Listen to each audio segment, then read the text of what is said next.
वो साल 2010 था जब दिल्ली कैपिटल्स ने चेन्नई सुपर किंग्स को चेन्नई में घुसकर चेपाक के मैदान पर मात दी थी। और ये साल 2025 है जब एक बार फिर से दिल्ली कैपिटल्स ने चेन्नई में सीएसके का किला ढा दिया।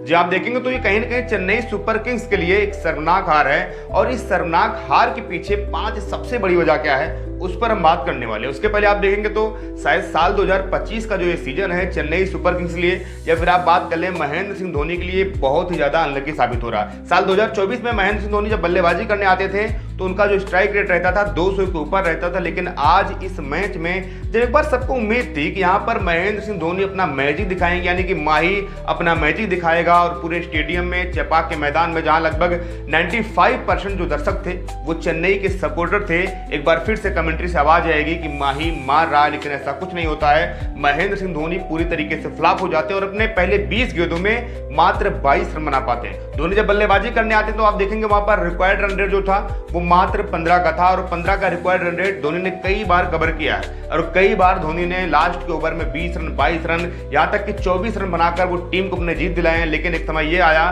कि चेन्नई के दोनों बल्लेबाज, चाहे विजय शंकर हो या फिर महेंद्र सिंह धोनी हो, वो चाहे मुकेश कुमार हो, चाहे मिचेल स्टार्क हो, या फिर आप देखेंगे यहाँ पर कुलदीप यादव, और जिस तरीके से गेंदबाजी करी 17वां ओवर अक्षर पटेल, हर किसी के सामने घुटने टिकते नजर आए और हर किसी के सामने मानो जैसे लग रहा था कि वो केवल यहाँ पर सिंगल ढूंढ रहे हैं। यानी कि चेन्नई सुपर किंग्स की टीम एफर्ट ही नहीं डालती कि उस मुकाबले को जीत सकते हैं। अगर आप बात करेंगे यहाँ पर चेन्नई सुपर किंग्स की हार की 5 सबसे बड़ी वजह, तो मेरे हिसाब से जो सबसे बड़ी वजह यहाँ पर सबसे पहली आती है वो यही है कि चेन्नई सुपर किंग्स का टॉप ऑर्डर और लोअर ऑर्डर का फ्लॉप शो लगातार जारी है। जहां आप देखेंगे तो चेन्नई सुपर किंग्स आईपीएल 2025 में उनकी ये ओपनिंग की सबसे बड़ी साझेदारी थी और वो साझेदारी मात्र 14 रनों की थी।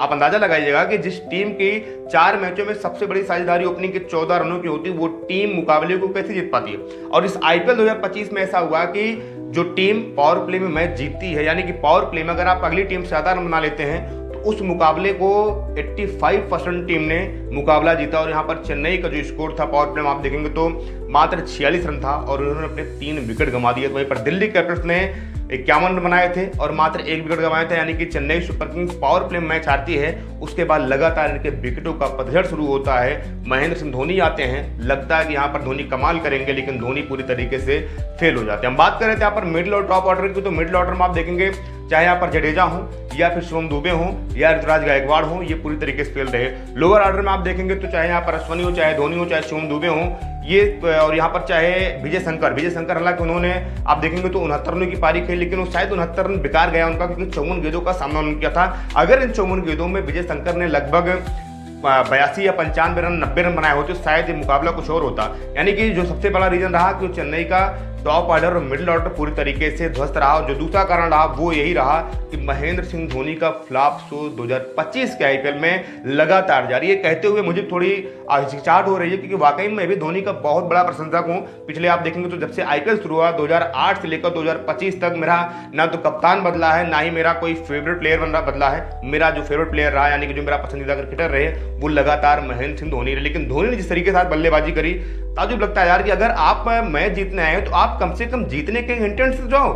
हमेशा आप देखेंगे तो मैदान में या तो राजा जो होता है वो लड़ने के लिए जाता है, वो खुद को मारने के लिए नहीं जाता है। वो जब भी सामने कोई होता तो ये कहता है कि मैं इसको मार कर आऊंगा, वो कभी नहीं कहता कि मैं मर कर आऊंगा। और आज कहीं न कहीं चेन्नई के जो राजा हैं, सीएसके के जो राजा हैं और तमाम क्रिकेट फैंस के जो किंग हैं एमएस धोनी, वो एक बार भी अपना एफर्ट नहीं लगाते कि वो 6 लगाएं या चौका लगाएं या छक्का लगाएं, अपनी टीम के स्कोर को आगे बढ़ाएं, रन रेट को अपने मेंटेन करें, रिक्वायर्ड रन रेट को कम करें। ये पूरी तरीके से वहां पर धोनी फेल्ड है। उसके बाद आप देखेंगे तो जो दूसरा बड़ा कारण रहा, तीसरा बड़ा कारण रहा, वो कारण यही रहा कि चेन्नई की जो टीम थी ये पावर प्ले में पूरी तरीके से फ्लॉप होती है। और फ्लॉप इस वजह से होती है क्योंकि इनकी ओपनिंग पेयर में आप देखेंगे तो रचिन रवींद्र बहुत जल्द आउट हो जाते हैं। रचिन रवींद्र के बल्ले से मात्र निकलते हैं 3 रन, वो भी 6 गेंदों का सामना करते हैं।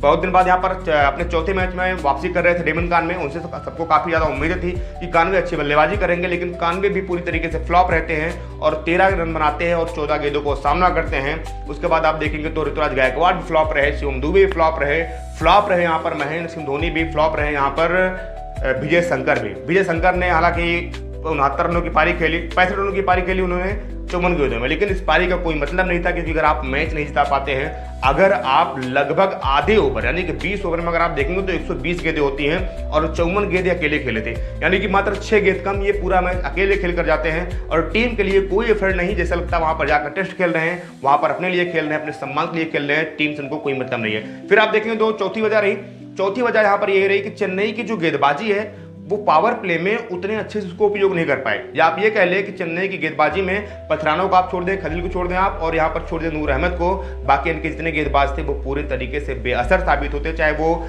एक शानदार गेंदबाज जिनके अश्विनी हो या फिर हो जडेजा, जिनकी आप कह सकते हैं कि शानदार गेंदबाजी काफी लंबे समय से वो कर रहे थे। साल 2016 के बाद से पहली बार यहाँ पर अश्विनी जो होते हैं वो चेन्नई में आते हैं, तो लोगों को काफी ज्यादा उम्मीदें थी कि चेन्नई के लिए जडेजा और साथ ही साथ अश्विनी जब साथ रहेंगे तो हर मुकाबले जिताएंगे। जो पांचवा रीजन रहा यहाँ पर चेन्नई का, वो सबसे बड़ा रीजन यही रहा कि यहाँ पर टीम एफर्ट नहीं दिखा, यानी कि एक के बाद एक विकेट गिरना, एक के बाद एक लगातार आप कह सकते हैं कि जिस तरीके से गेंदबाजी हो रही थी वहां पर गेंदबाजों ने रन लुटाए। और शायद सबसे बड़ी वजह यहाँ पर चेन्नई की हार की यही बनी कि टीम एफर्ट पूरी तरीके से यहाँ पर नहीं दिया गया, जिसकी वजह ये रही चेन्नई सुपर किंग्स की लगातार तीसरी हार रही। साल 2008 में आरसीबी की टीम ने चेन्नई को पहली बार हराए थे, फिर 2025 में वो रिपीट करते हैं। साल 2010 में पहली बार दिल्ली ने चेन्नई को हराया था, उसके बाद फिर से वो 2025 में रिपीट करते हैं, यानी कि चेन्नई का जो साल 2025 के पहले विनिंग परसेंटेज था 75 का, वो विनिंग परसेंटेज साल 2025 में 0 पर आ गया, यानी कि चेन्नई 2 मैच खेलती है अपने घर में और दोनों मुकाबले यहाँ पर वो हार जाती है।